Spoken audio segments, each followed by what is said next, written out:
Hey guys, it's Alex, and I'm here with a review for a book that I read about a month ago. And before I get started, I do want to say that this is a rant review. My thoughts on this book were very negative despite all of the hype, and that book is Salt to the Sea by Ruta Sepetys. This book tells the story of the sinking of the Wilhelm Gustloff, which is the greatest maritime disaster in the history of the world. I believe upwards of 10,000 people died, most of them refugees fleeing from the Russian front in World War II.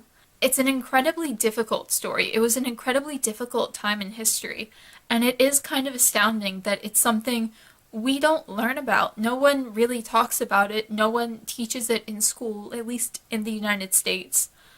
I'd heard of it before, but really knew nothing about it, and was really looking forward to this book. There are four main characters. Joanna is a Lithuanian nurse who had to be separated from her family, and now she continues on her own as sort of the leader of the group. Amelia is a traumatized Polish girl whose family was killed in Poland, and she is hiding her Polishness because she is with German refugees seeking help from the Nazis. Then we have Florian, a German teen who was involved in the art heist of Nazi Germany, and now has decided to fight back against Hitler with that art. And finally, there's Alfred, who is a Nazi soldier and quite frankly more than a bit odd. The story follows the four of them meeting up and becoming friends and relying on each other for the most part, while they each have their own individual secrets. This is an incredibly hyped book on booktube, and pretty much everyone who's read it absolutely adores it. It has over a 4.0 rating on Goodreads. I think it was 4.27 or something, which is incredibly high, and it has an astounding number of 5-star reviews. And I don't understand. This sounds like the kind of book I would absolutely love, but I thought it was so poorly done. My biggest problem, above all else, was that it changes point of view every 2 pages. And that's not an exaggeration for the sake of me being angry in this review. Every chapter is 1 to 3 pages long, with a very few exceptions, some that are just a paragraph long and some that are 4 pages. I think I counted 2 that were 5 pages, and those were the longest, and I was so excited because I got to stick around in a character's head for a minute. I don't mind short chapters. I am the kind of person who likes to read and get into a story for a longer period of time. I'd rather sit down for 45 minutes or longer and read without interruptions. I struggle with short choppiness, but with short chapters you can usually just read straight through and ignore the chapter breaks.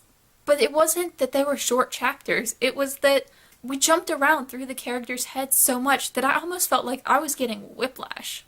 I literally couldn't get into the story because of that. Maybe other people are different, and I do understand that maybe not everyone has that same sort of hatred of really short point of view jumps that I do, but I couldn't get into the story. It felt choppy. There was never any flow. It was, you have a brief second here and then you're immediately jumping somewhere else, sometimes a completely different city, a completely different setting with entirely new characters. I was never once able to relax into the story and just enjoy what I was reading. That was by far my biggest problem in the book. If I can't get through your story, if I can't enjoy the reading experience, I'm not going to like the book, no matter what else it does well. But I thought this story had a lot of other issues as well. My second major point is the character of Alfred. Amelia, Joanna, and Florian were the 3 main characters of this book. They all had their own plots, they all had character arcs, they all had conclusions, but Alfred was the odd man out. Alfred had no real point in the story. It felt like the only reason Alfred existed in the story at all was because Ruta Sepetys needed to impart more knowledge about the Wilhelm Gustloff. She needed to give us the stats, she needed to give us what the ship was like, and the only way for her to realistically do that was to add a Nazi character. And it felt like really lazy writing. He didn't feel as fleshed out or as well developed as any of the other characters. His sections felt incredibly repetitive, just him bragging about what an amazing soldier he was to a girl back home that he was in love with, and talking about how he was the hero of the Germans, even though he was clearly lying. And it just repeated that for the first half to 2/3 of the book. That was all he did, basically. And he did do a little bit later on, but not enough that really warranted a whole character. If he'd been written out of this book, the only thing that would have been lost was the specific knowledge of the ship and the way the Nazis were functioning. And I felt like there's a better way to write that. You don't need to add a completely random, worthless character. Especially, and this is a trope that I have a really hard time reading because I do read a lot of books about Nazi Germany, both fiction and nonfiction. I hate writing Nazis as evil sociopaths or psychopaths or emotionless, cruel, awful people with no redeeming qualities. I really hate that. And it's not that it's never done well. My problem is just that it's overdone so much. The first time I read it, yeah, sure, maybe that was fine. That was just an author making a choice. But because I've read so much of it, it's tiring and it's lazy. I'm tired of reading Nazis as evil. I'm sure there were a few psychopath Nazis. I don't doubt it. But the number of Nazis written in fiction that are straight psychopaths and are just evil, cruel people who have no redeeming qualities is exhausting and lazy, and I hate it.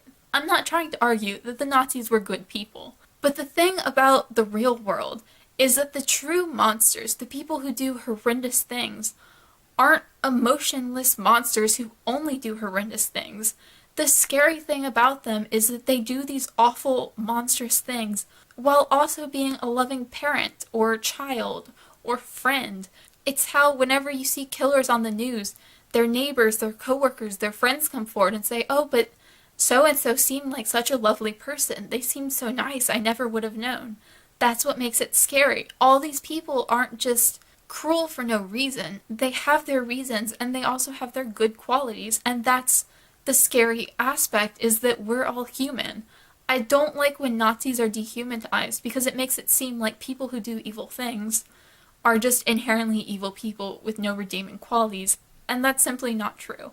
And it's not so much that I hate it every single time it's done, because yes, these people do exist. But with Nazis, it's done so often that I can't view it in a vacuum anymore. Literature doesn't work in a vacuum. It's an overused trope that incredibly frustrates me. And it frustrates me even more in this book, because Alfred was such a worthless character to begin with. That wasn't supposed to be such a long rant. It's only one sentence in my notes on this book, but I have a lot of feelings on that trope, and I've mentioned it before that it irritates me, but I wanted to explain why in great depth, and that is why. Since I talked about that trope, there is another trope that bothered me, and that is the blind girl sees more than the average person. There is a blind girl in this book, and she just knows things that she really has no business knowing.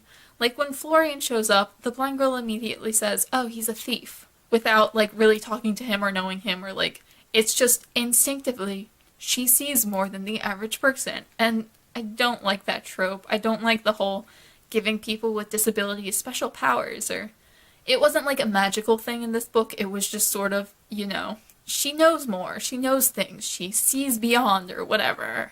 It really irritated me. It didn't really affect like my enjoyment of the book. It didn't affect the rating. It's just a trope that frustrates me, and I don't see the point of it.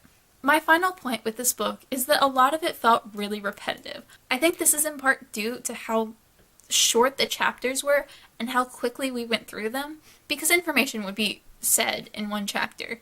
Joanna would say, oh, I'm so terrible because I'm a murderer, and she would just throw that out there. And it's like, okay, that's fine. I kind of don't like the whole character vaguely stating that they're a murderer when we all know that it's going to be something like they accidentally caused death, or like they were there, or they invited the person out when they died. Like, that's not spoilers, that's just how it always feels in these books. They inadvertently cause a death and then just keep saying vaguely they're a murderer, and then plot twist, they're actually just not. But Joanna would say that. She'd say that in her chapter, and it's like, okay, fine. And that would be 2 pages, so nothing would really be explained, nothing would really stick. And then we'd get the other 3 characters and their point of view. So like 8 pages later, we'd get Joanna's point of view again, and she would remind us that she was a murderer. Not every chapter, but it felt like at least half the chapters she would bring this up. And when your chapter is only 2 pages long, and you spend 2 sentences talking about how you're a murderer, that's a fairly large portion of your chapter, and it happens a lot. It wound up feeling incredibly repetitive, and it felt like all the characters had things like that. They had their 1 or 2 things that they kept bringing up over and over. And I think that's something that wouldn't have been an issue had there been longer chapters. If we hadn't been jumping around so much, she wouldn't have had to constantly remind us of this information that otherwise wouldn't have stuck. But I think without that, this also would have been a significantly shorter book. So much of the information just kept being told to us over and over again. Because when a chapter's only a page and a half, there's very little information that's actually going to stick from that because you're just jumping around constantly. You don't stay anywhere long enough to really learn anything. So, what it comes down to, I gave this book 2 stars, and mostly it was for the really short chapters, the really jumpy point of views. There were other things I didn't like, and I might have given this book 2 stars anyway. It mostly just came down to switching point of view every 2 pages.